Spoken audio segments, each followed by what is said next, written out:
Heureux les pauvres de cœur, car le royaume des cieux est à eux. Alléluia. En ce temps-là, Jésus se mettait en route quand un homme accourut et tombant à ses genoux, lui demanda « Bon maître, que dois-je faire pour avoir la vie éternelle en héritage ?» Jésus lui dit « Pourquoi dire que je suis bon? Personne n'est bon, sinon Dieu seul. Tu connais les commandements? Ne commets pas de meurtre, ne commets pas d'adultère, ne commets pas de vol, ne porte pas de faux témoignages, ne fais de tort à personne, honore ton père et ta mère. »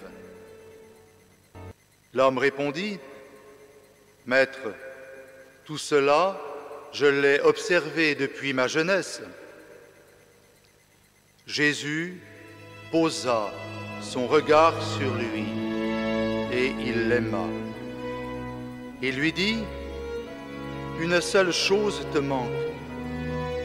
Va, vends ce que tu as et donne-le aux pauvres.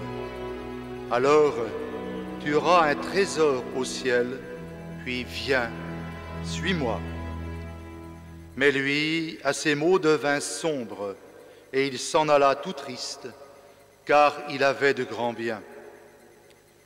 Alors Jésus regarda autour de lui et dit à ses disciples, « Comme il est difficile à ceux qui possèdent des richesses d'entrer dans le royaume de Dieu. » Les disciples étaient stupéfaits de ces paroles. Jésus, reprenant la parole, leur dit, « Mes enfants, comme il est difficile d'entrer dans le royaume de Dieu, il est plus facile à un chameau de passer par le trou d'une aiguille qu'à un riche d'entrer dans le royaume de Dieu. » De plus en plus déconcertés, les disciples se demandaient entre eux, « Mais alors, qui peut être sauvé ?» Jésus les regarde et dit, « Pour les hommes, c'est impossible, mais pas pour Dieu, car tout est possible à Dieu. » Pierre se mit à dire à Jésus, « Voici que nous avons tout quitté pour te suivre. » Jésus déclara, « Amen, je vous le dis. Nul n'aura quitté à cause de moi et de l'Évangile une maison, des frères, des sœurs, une mère, un père, des enfants ou une terre, sans qu'il reçoive en ce temps déjà le centuple. Maison, frères, sœurs, mères, enfants et terres, avec des persécutions, et dans le monde à venir, la vie éternelle. » Acclamons la parole de Dieu. Pour établir une vraie relation, nous savons tous l'importance du regard qui, s'il est attentif, est une expression privilégiée de l'être humain. Un bébé qui n'a pas encore la parole révèle à travers son regard qu'il a compris l'attention, la tendresse que nous lui portons. De jeunes amoureux, par leur regard, en disent souvent plus long et plus profondément que par tout autre geste. La qualité d'un portrait, qu'il s'agisse d'une peinture ou d'une photographie, est signée par la manière dont le regard a été capté. Dans l'Évangile que nous venons d'accueillir, à 3 reprises est évoqué le regard de Jésus. Celui qu'il pose d'abord sur l'homme riche, ensuite celui qui se promène sur ceux qui l'entourent, enfin celui qui précède la belle invitation à la confiance faite à ses disciples. Dans l'évangile de Marc, près de 30 fois, il est fait référence au regard échangé entre Jésus et ses auditeurs. Dans sa rencontre avec l'homme riche, à la différence de Matthieu, il n'est pas précisé qu'il est jeune, sans doute pour nous dire que nous sommes tous concernés, quel que soit notre âge. Jésus, après avoir rappelé le décalogue auquel celui-ci a été fidèle, pose sur lui son regard et ajoute l'évangéliste, il l'aima. Ce regard n'est pas un regard furtif ou distrait, non, il le pose sur lui. Un regard qui prend le temps, un regard les yeux dans les yeux.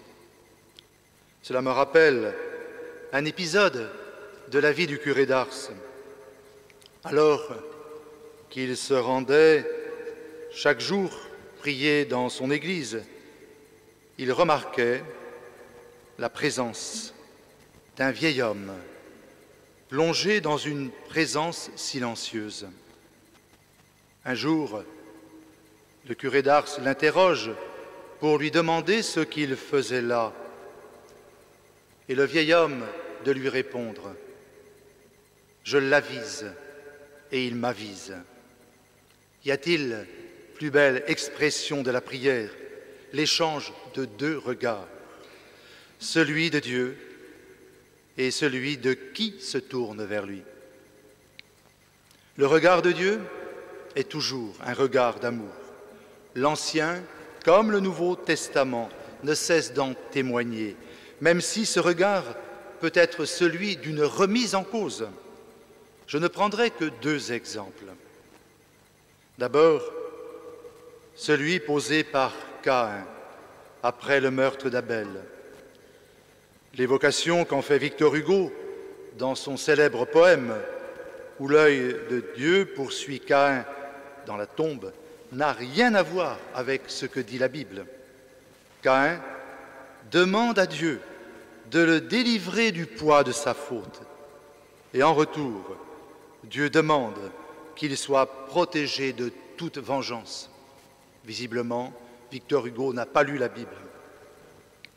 Autre exemple, le regard posé par Jésus, sortant du palais du grand prêtre où il vient d'être jugé. Pierre l'a renié, le coq se met à chanter. Jésus croise Pierre assis dans la cour. Il se retourne et pose sur lui son regard. Pierre a tout compris. Il s'en va pleurer sa trahison, se repent et retrouve la confiance de Jésus qui, après sa résurrection, le confirme dans sa mission. Le regard de Dieu posé sur nous, sur chacun de nous, tout au long de notre vie, est toujours un regard qui nous invite à une double attitude. D'abord, celle du discernement et aussi celle de la confiance. Dans la première lecture, entendue à l'instant, une prière est adressée à la sagesse, qui dans la Bible est l'un des noms de Dieu. Cette prière est exaucée par le don du discernement. Il ne faut pas se tromper sur les vraies valeurs. Tant de sollicitations sont adressées à l'homme contemporain, le conduisant à ce que Pascal appelle le divertissement. Le risque est grand d'oublier ce qui fait la grandeur et la dignité de l'homme. Depuis la banalisation de l'avortement, ainsi qu'un décret ministériel vient de le manifester, jusqu'à la pression pour introduire subrepticement l'euthanasie. Non, quoi que l'on dise, tout ne se vaut pas. Saint Augustin l'avait déjà compris lorsqu'il écrit « À force de tout voir, l'on finit par tout supporter. À force de tout supporter, l'on finit par tout tolérer. À force de tout tolérer, l'on finit par tout accepter. À force de tout accepter, l'on finit par tout approuver. Si nous voulons vraiment aimer le monde que nous avons à vivre, nous devons certains jours refuser, voire s'opposer aux fausses valeurs qu'il prétend promouvoir. Avec l'appel au discernement, le regard de Dieu nous invite également à la confiance. Rien n'est impossible à Dieu, vient de nous rappeler Jésus. C'est déjà ce que disait l'ange Gabriel à Marie au jour de l'Annonciation. Le seul désir de Dieu, c'est de nous donner son salut. Longtemps, l'Église a eu la tentation de poser d'abord les interdits, avant de dire que Dieu ne cesse de nous faire confiance, même si nous ne sommes jamais vraiment à la hauteur de cette confiance. Dans son homélie d'ouverture du synode dimanche dernier, le pape François a rappelé l'exigence de la parole révélée, ce que Dieu a uni, que l'homme ne le sépare pas. Mais il a aussi demandé d'être attentif à toute épreuve, à toute souffrance. Pour entrer sur le chemin du salut voulu par Dieu, Jésus invite à une toute autre attitude que de vouloir se frayer une entrée à force de mérite et de respect scrupuleux des règles. Le respect d'une loi peut donner l'impression d'être en règle, peut donner bonne conscience. Ce à quoi Jésus nous appelle est beaucoup plus dynamique et enthousiasmant. Il nous révèle le vrai visage de Dieu son Père. Pour lui, il n'est pas le maître à qui présenter un bon bulletin pour entrer dans ses bonnes grâces. Il donne la vie et l'amour sans condition. Et c'est là notre garantie. En nous disant que Dieu est Père, Jésus a tout dit. C'est là sa révélation essentielle. Dieu est un Dieu qui fait pleine confiance, courant même le risque de laisser son œuvre aux mains fragiles et au cœur partagé de ses créatures. Un Père prodigue qui accepte le cœur serré, que son Fils prenne sa liberté et s'éloigne de lui. Jésus nous a manifesté par sa présence et ses actions sa totale confiance en Dieu son Père et notre Père. Il nous suffit de se jeter dans ses bras en nous tournant vraiment vers lui, en le regardant en vérité. Ainsi, nous comprendrons que nous avons toujours à nous tourner vers lui, en un mot, à nous convertir. Amen.